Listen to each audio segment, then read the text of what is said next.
Hello and welcome to another video. In today's video we are going to continue working on the drive system of the 1960 Bolens Ride-a-matic, and today we'll hopefully be connecting front to the rear of the tractor by refurbishing the chain and the chain tensioner, and we've got a box of parts to help us do that.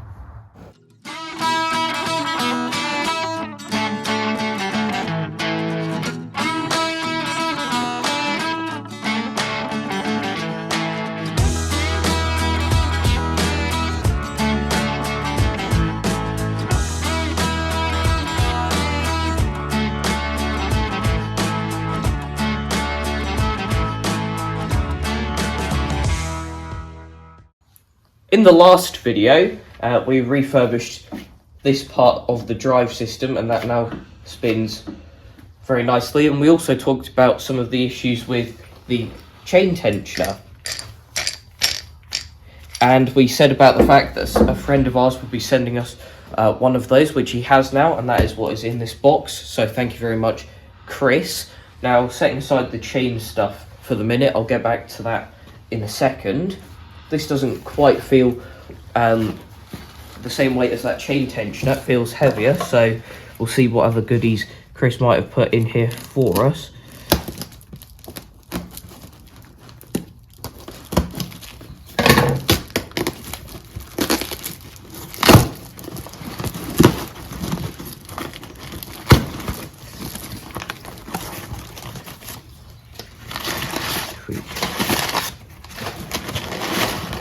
Very well packaged, and in here we can see the chain tensioner there, which you can see these three bits are in much better condition than R1.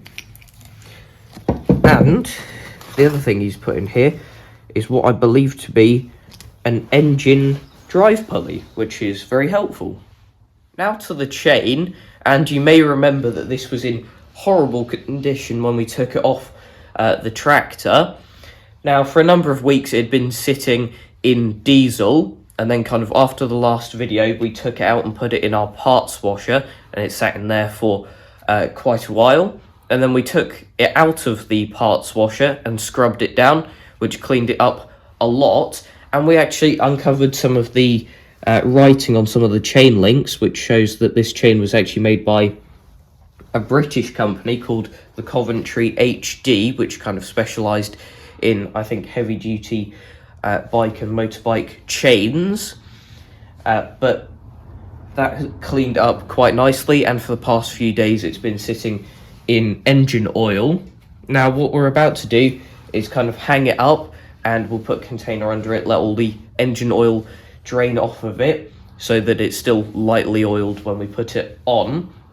And then when we come to run the tractor, we will put a bunch of chain lube on it so that it's properly lubricated.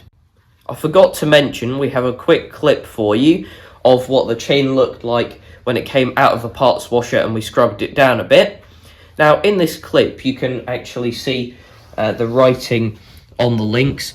You can clearly see that it says it's made by the Coventry HD. Also says made in England, and it has the number 6 between the links, which is the size. And you can also see from that clip how much the condition improved before it went into the engine oil. So here is that clip.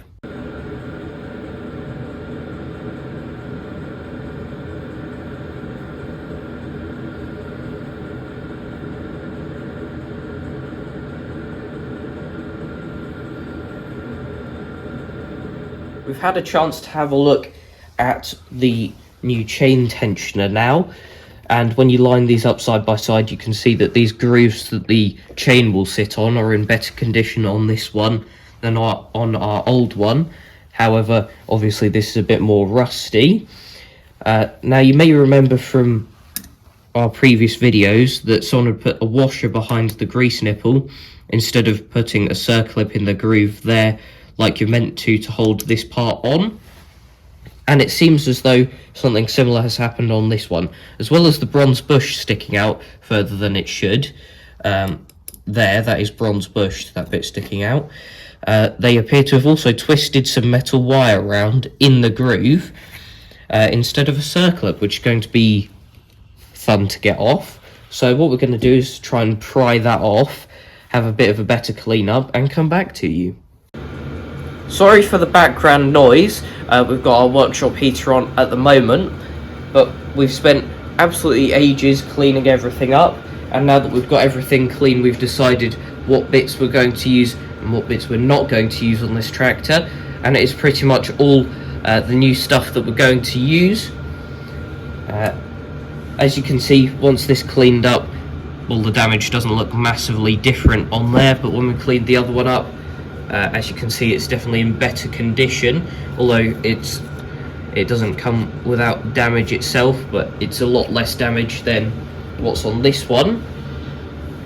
Then moving on to the bracket, the original one is bent in multiple directions very badly, so it would take a lot of work to get that flattened out. And also the pin has some very bad wear on there, two massive chunks out of there that I have absolutely no clue how that even happens, but that has kind of forced us into using the other one, which is a lot flatter and doesn't have any wear on the pin, so that's all good. Obviously there's some bad pitting on there from the rust, but we've cleaned that up a bit and it doesn't look too bad. And in terms of looks, while it's on the tractor, it's going to be there, and when you're standing next to the tractor, you're hardly going to be able to see the rust that's on this, so that doesn't especially matter. Now what we're going to do is kind of put this on with some of our new parts, which doesn't come without its issues. Now we punched out the original bushings that were in here, and we have our replacement ones here too, which, as you can see, are slightly different size. The originals are 5/8 of an inch long. These are 3/4 because we couldn't get 5/8 with the external and internal diameter of the originals, so we'll have to cut these down most likely. And we've got a similar issue with these carriage bolts, which the originals are meant to be 5/16 by 1 inch long, and the ones we've got are 1.5 inches long, which again will just be cutting those down probably. And a third issue is working out what we're going to do in terms of mounting it on there, whether we want to try and use a circlip in the groove provided, or replicate what people have done on both of these in the past, which is use a grease nipple and a washer to hold it on, and then use some spacing washers to fill the gap. But that is yet to be decided. Now the first problem we're going to sort is trimming down our new bushings, and we're kind of limited as to what equipment we can get to in the workshop today, but we are going to use the lathe for this. We've kind of coloured in part of the bushing and then scribed in a line as to where we need to cut it up to, and we'll just kind of take that down to there on both of these, and then they should be ready to go into the tensioner. So what we'll do is now start taking some material off this and get you some clips of us doing it.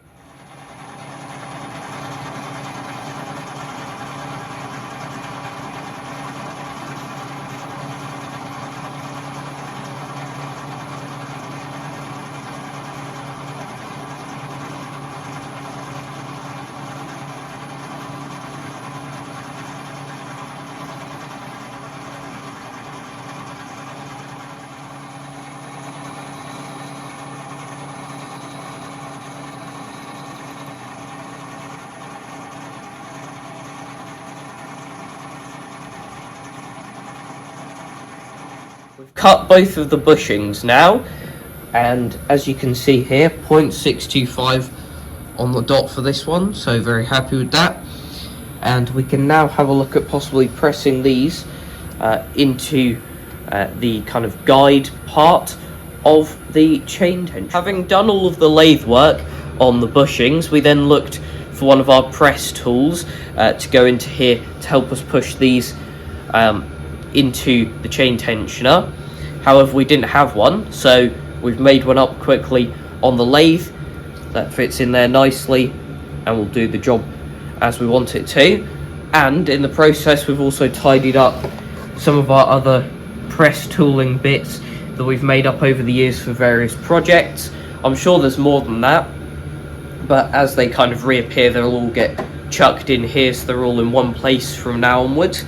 But what we'll do now is get set up on the press with this and get ready to press these bushings in.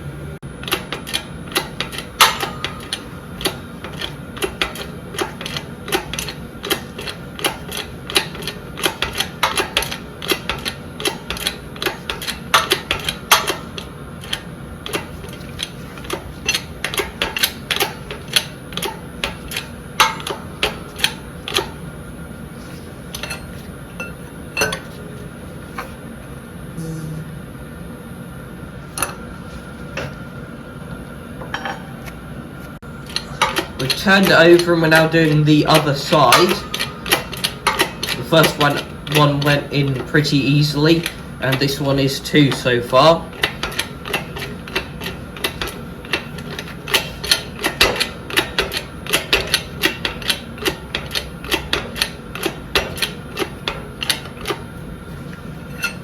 There we are.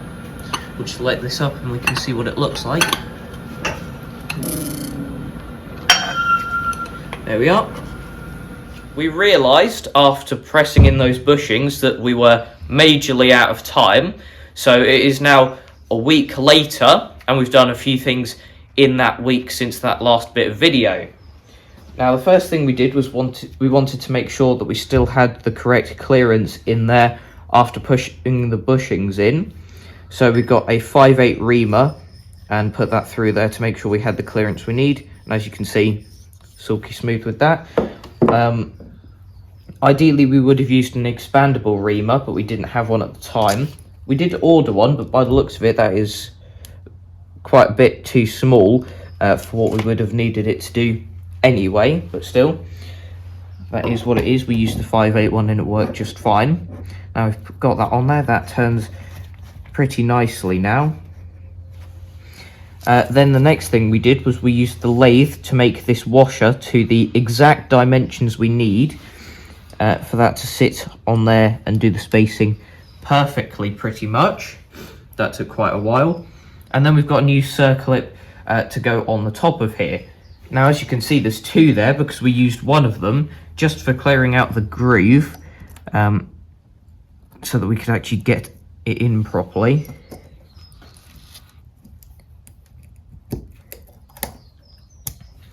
I think that is in, but I'll just use the end of this to make sure.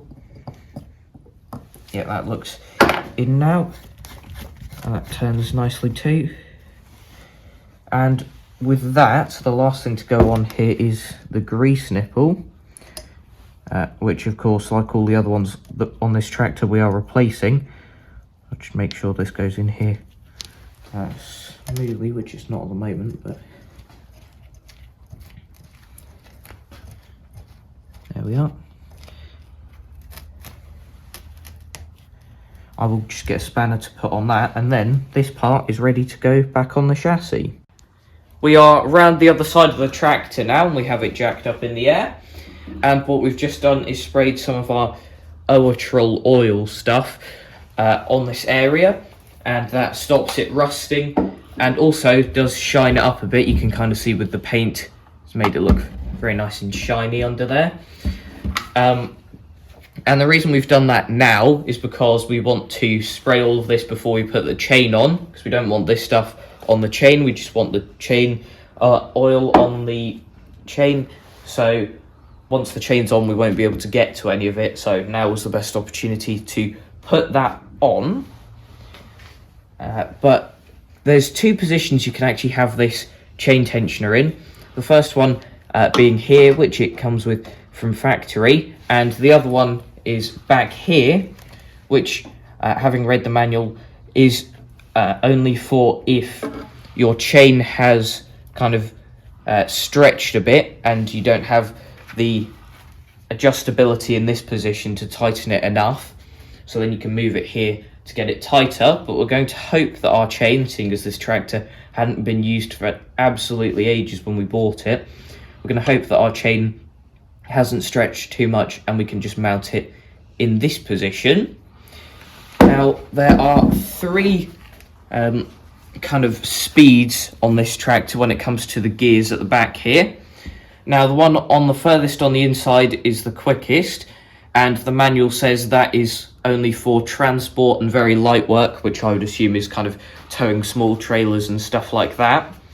The middle one is for what they describe as heavier work, such as mowing or some ground engaging implements. And then the slowest one, Bolens says, is mainly designed for kind of tilling and snow casting. Now, we're going to put it on the middle setting because we do have some ground engaging attachments for this that we'd like to use. But then again, when we've got this tractor, we've got all kinds of attachments with it. We've got a kind of reel mower, we've got a front deck, a plough, a tiller. Got all sorts of things that would be really nice to use on this tractor once we get it finished. The only attachments we don't have for a Rideamatic are the underbelly deck, the snowcaster, and the thing we'd be most excited to get if we could find one would be the front sickle bar mower. So if anyone does have a front sickle bar mower for one of these, please do let us know, because we would love to have one, because the previous owner of this tractor spec'd it out with a bunch of implements, but those three are the only three that we don't have for a Rideamatic. But anyway, back to the chain tensioner. And when we cut the bolts down, we did put a bit of zinc primer on the end just to cover up where we cut them. So I will get this lined up and bolted on. We have the chain tensioner on loosely now. Obviously that's got to be loose so that we can adjust it to match the chain. We did just quickly put some of our Oatril kind of sweaty looking stuff on there. So that is all ready for the chain, which has been drip drying for the last week, but it's still got a light coating of oil on it, which is kind of what we wanted. So we'll just pull the master link out of that, and me and Dad will off camera just get that put on there, and we'll come back to you once we've got the chain on. 4 hours later now, and as you can see, the chain is on, but the chain tensioner isn't, and the chain tightness is pretty much perfect without it on. Now, we'll explain how we came to be in this scenario.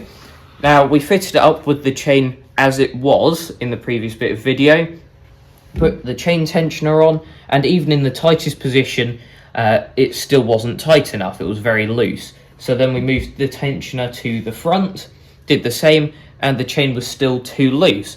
So we thought the next thing we had to do was take some links out, which we did.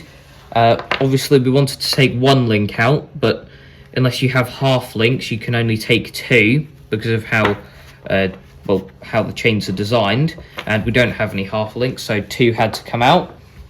And after taking two of the links out, we could no longer get the chain tensioner on, and as I said, it's got pretty much the perfect tension on it at the moment without one of those on.